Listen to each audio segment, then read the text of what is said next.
तो दोस्तों आज के इस वीडियो में मैं आपको कक्षा 12 का सबसे पहला चैप्टर क्लास 12 का first chapter the last lesson पढ़ाने वाला हूं।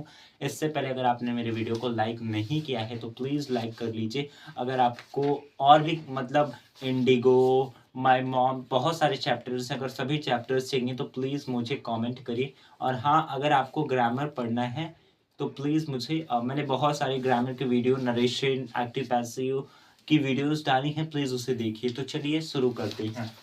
पहला चैप्टर है हमारा क्लास 12 का the last lesson. The last lesson का मतलब होता है द, ये आर्टिकल है, लास्ट मीन्स आखिरी, लेसन मीन्स पार्ट, आखिरी पार्ट, आखिरी पार्ट।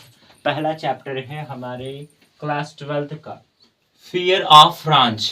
एक फ्रांस नाम का लड़का था, उसका इसमें डर बताया गया है। तो चलिए बताता हूं मैं। Franz started for school too late that morning. उस सुबह फ्रांस स्कूल जाने के लिए बहुत लेट से निकला। वो एक फ्रांस नाम का लड़का है, वो उस दिन स्कूल के लिए लेट निकला, बहुत लेट निकला। टू मतलब होता है बहुत, मतलब बहुत ज्यादा। That morning his French teacher, उसके एक फ्रेंच टीचर थे mister Hamel, mister M Hamel had announced that he would question the class on participle। उसके एक फ्रेंच टीचर थे एम हैमल, उन्होंने घोषणा की थी कि मैं पार्टिसिपल के क्वेश्चंस को पूछूंगा। पार्टिसिपल होता है, आप जानते हैं, present participle, past participle, perfect participle. एक ग्रामर का रोल होता है। मिस्टर एम हैमल ने बोला था कि मैं तुमसे पार्टिसिपल का क्वेश्चन पूछूंगा। फिर क्या हुआ आप देख सकते हैं। पुअर फ्रांस, पुअर मिस होता है गरीब, लेकिन यहाँ का इसका मतलब है बेचारा। Poor Franz did not know even a single word about them and was afraid of scolding from his teacher. बेचारा फ्रेंच पार्टिसिपल का एक अक्षर तक नहीं जानता था और वो डर रहा था कि अगर मैं स्कूल जाऊंगा तो मिस्टर एम हैबल मुझे बहुत ही डांटेंगे। तो अब इसके आगे का मैं बताता हूँ। चलिए इसको पहले अच्छे से बता देता हूँ। फ्रांस नाम का एक लड़का था, वो उस दिन स्कूल बहुत ही लेट निकला और उसके टीचर मिस्टर एम हैमल ने उसे बोला था कि मैं सबसे पार्टिसिपल का क्वेश्चन पूछूंगा, तुम लोग याद करके आना। इसीलिए क्या नाम है, फ्रेंच स्कूल नहीं जा रहा था। फ्रांस स्कूल नहीं जा रहा था कि अगर मैं स्कूल जाऊंगा, मुझे याद भी नहीं है, पार्टिसिपल का एक अक्षर तक नहीं याद, अगर मैं स्कूल जाऊंगा तो मुझे एम हैमल बहुत ही डांटेंगे। क्या for a moment, moment miss होता है क्षण के लिए, क्षण, कुछ क्षण के लिए, कुछ पल के लिए उन्होंने क्या सोचा, फ्रांस ने क्या सोचा आप देख सकते हैं। He thought to run away and spend a warm and bright day outside। उसने सोचा कि मुझे स्कूल नहीं जाना चाहिए, मुझे बाहर घूमना चाहिए, क्योंकि मौसम क्या बहुत चमकीला और उज्जवल था और गर्म भी था। It was a pleasant day। वह एक बहुत सुहाना दिन था। Birds were twittering, twittering मतलब होता है चहचहाना। Outside and soldiers were making practice। चिड़िया बाहर चहचहा रहे थे और सैनिक बाहर प्रैक्टिस कर रहे थे। सैनिक क्या थे, बाहर प्रैक्टिस कर रहे थे। Soldiers were making practice। All these things were more attractive than the rules of participles। सभी चीज पार्टिसिपल से, पार्टिसिपल के नियमों से बहुत ही अच्छी थी। वहां पर चिड़िया चहचहा रही थी, मौसम बहुत ही अच्छा था और सोल्जर्स, सिपाही प्रैक्टिस कर रहे थे। ये देखकर फ्रेंच के मन में आकर्षण आया कि मुझे स्कूल नहीं जाना चाहिए, मुझे यहीं अपना दिन बिताना चाहिए। पार्टिसिपल बट एनी हाउ, पर किसी तरह he forced himself to move hardly to school। उसने किसी तरह अपने आप को हिम्मत दिया कि मुझे स्कूल जाना चाहिए। उसने किसी तरह सोचा कि मुझे स्कूल जाना चाहिए और वो स्कूल की ओर चला गया। हिंदी मीनिंग होता है भीड़। When he was passing the town hall, जब वो टाउन हॉल से गुजर रहा था, there was a crowd in front of the bulletin board। Bulletin board के सामने भीड़ थी। बुलेटिन बोर्ड मतलब आप समझ सकते हैं, एक होता है ना बुलेटिन बोर्ड जिसपे भीड़े सुविचार लिखता है। तारक मेहता आप देखते होंगे तो आपको समझता होगा। बुलेटिन बोर्ड ऐसा होता है, उस पे कुछ लिखा था, वहां पे बहुत ही भीड़ थी। For the last 2 years, all the bad news like lost battles, order of commanding officers. वहां पर 2 साल के जितने भी बुरे खबर थे, जैसे सैनिकों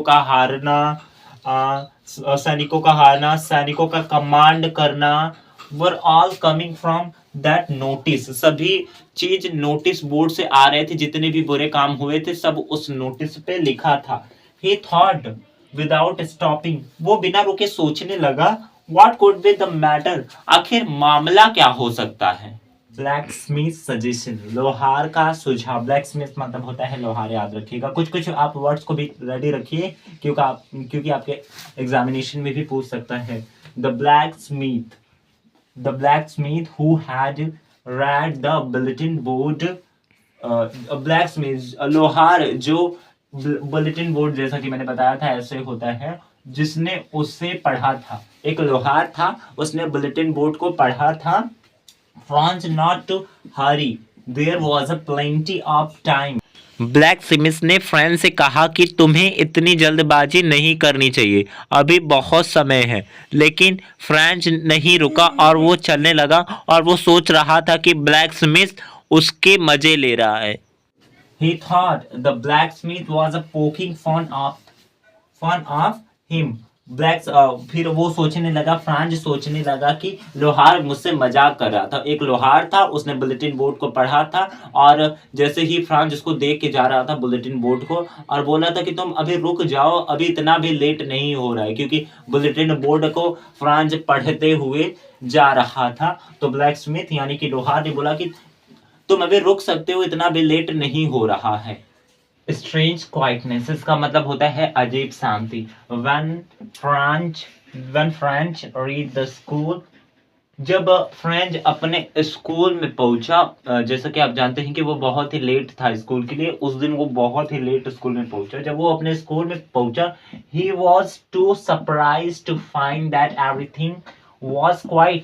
वो स्कूल में पहुंच के बहुत ही आश्चर्यचकित हो गया कि स्कूल में मतलब सब लोग एकदम शांत था, सब कुछ शांत था. जब वो स्कूल में पहुंचा सब कुछ शांत था. वो उसे देखकर आश्चर्यचकित रह गया. Unusually, when the school begin, जब स्कूल शुरू होता था, इसके दौरान मतलब इसके पहले जब स्कूल शुरू होता था, there used to be a great commotion and activity. वहां पर जब स्कूल पहले चलता था तो वहां पर चहल पहल हुआ करती थी. Franz had often counted on the commotion to get to his desk unnoticed. France सोचता था कि जब मतलब चहल पहल हुआ करता था, तब फ्रांस उस चहल पहल में पीछे अपने डेस्क मतलब आप जानते ही होंगे जिसपे बैठा जाता है, डेस्क पे जब हल्ला होता था तो सबकी नजरें बचाकर डेस्क पे पीछे बैठा करता था. उसके वजह से टीचर की नजर में वो नहीं आता था. But that day everything was as quite as It was on a Sunday morning. But जब उस दिन वह स्कूल पहुंचा तो उस दिन का सुबह एकदम संडे जैसा था, मतलब रविवार जैसा था, क्योंकि सब एकदम शांत थे.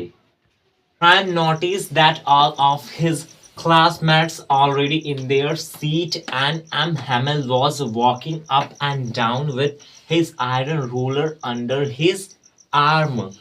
फ्रांस ने नोटिस किया, उसने ध्यान दिया कि उसके सभी सहपाठी यानी कि जो उसके क्लास में पढ़ते थे सभी लोग क्लास में पहले से ही बैठ गए थे, और उसके टीचर एम हेमल अपने बाह में एक उनका रोलर होता था, एक डंडा जैसे लेके वो इधर उधर घूम रहे थे. He surprises, वह आश्चर्यचकित था. He had to open the door. वह आश्चर्यचकित था. He had to open the door and raise his seat in front of everybody. उसे दरवाजा खोल के सबके सामने बैठना था अपनी सीट पर, अपनी जगह पर. He was blushing and was very frightened. वह बहुत शर्मा रहा था और डर भी रहा था. What surprised and confused him more was that instead of scolding him, M. Hamel spoke very kindly to him and told him to take his seat.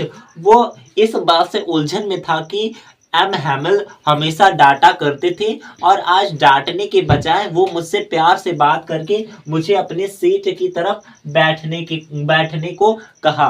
M Hamel ने उसे बोला कि तुम अपनी सीट पे बैठ जाओ, जैसा कि एम हैमिल पहले बहुत ही डांटते थे, अब वो नहीं डांट रहे थे। इसी बात से वो उलझन में था। Hamel's special dress, M Hamel का खास कपड़ा पोशाक जो वो पहना करते थे। M Hamel had put on his beautiful green coat, his frilled shirt and his embroidered black silk cap. M Hamel ने उनकी खूबसूरत हरा कलर का उन्होंने कोट पहना था और उनकी रेशमी काली टोपी उन्होंने पहना था। He used to put on these clothes only on special occasions. वो ऐसे कपड़े सिर्फ कोई खास दिन पे ही पहनते थे, मतलब कोई प्रोग्राम होता था तब वो ऐसे कपड़े को पहनते थे। But it was no special day. लेकिन ये कोई खास दिन नहीं था। Franz could not understand why M. Hamill had put on those Sundays clothes. France सोच रहा था कि आखिरकार एम हैमिल ने ऐसे पोशाक क्यों पहने हैं। अगर कोई खास प्रोग्राम होता था तब वो ऐसे पोशाक को पहनते थे, आज कोई खास प्रोग्राम तो था नहीं, तो इसीलिए फ्रांस सोच रहा था कि एम हैमिल ने ऐसा पोशाक क्यों पहना है।